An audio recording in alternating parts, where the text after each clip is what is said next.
And here is the Writer's Almanac for Friday, March the 20th, 2020. It's the birthday of the dime novelist Ned Buntline, born Stamford, New York, 1813, got in a fight with his father, ran away to sea, started out as a cabin boy, became a midshipman, and he took up writing sensational adventure stories.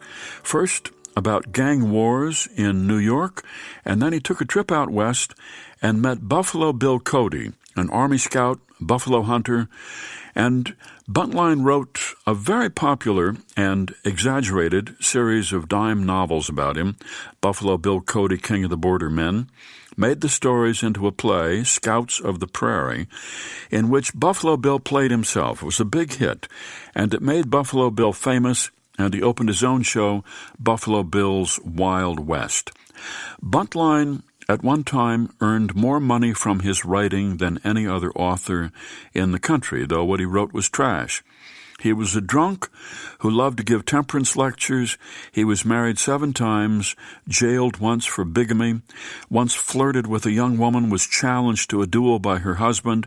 He killed the husband. He was lynched by the townspeople. They strung him up from an awning, and at the last minute, Buntline's friends came and cut the rope, and he survived. It was on this day, 1854, the Republican Party was founded by anti-slavery opponents of the Kansas-Nebraska Act. The party did well in the North, had no following in the South, and its first successful candidate for president, of course, was Abraham Lincoln in 1860. It was on this day, 1852, that Harriet Beecher Stowe's novel Uncle Tom's Cabin was published.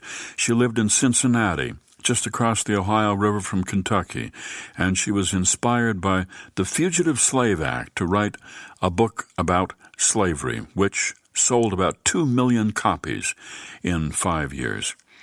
And it's the birthday of the Roman poet Ovid, born in what is now Sulmo, Italy, in 43 B.C., became a famous and beloved poet in Rome. He was privy to the inner circles of the court, published erotic poems, his Ars Amatoria, his Metamorphoses, in the year 8 A.D., and then suddenly that same year he was exiled, and even today nobody knows why.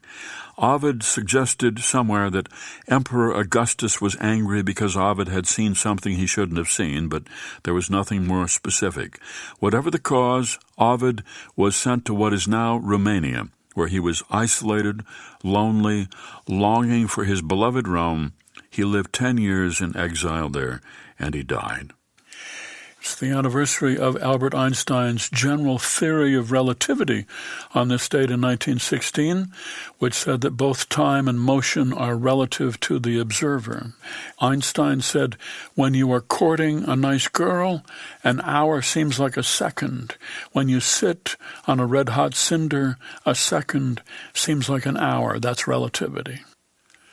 Here's a poem for today from colonial America, a poem from the early 17th century, Anne Bradstreet's To My Dear and Loving Husband.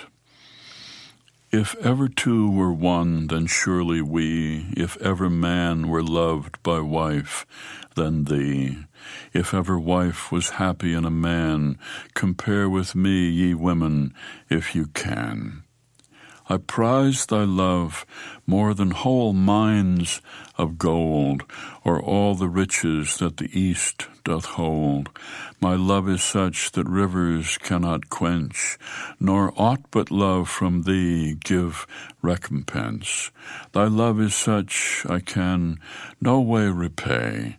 The heavens reward thee manifold, I pray. Then, while we live, in love let's so persever, that when we live no more, we may live ever. A poem by Anne Bradstreet, To My Dear and Loving Husband. That's the Writer's Almanac for Friday, March the 20th. Be well, do good work, and keep in touch.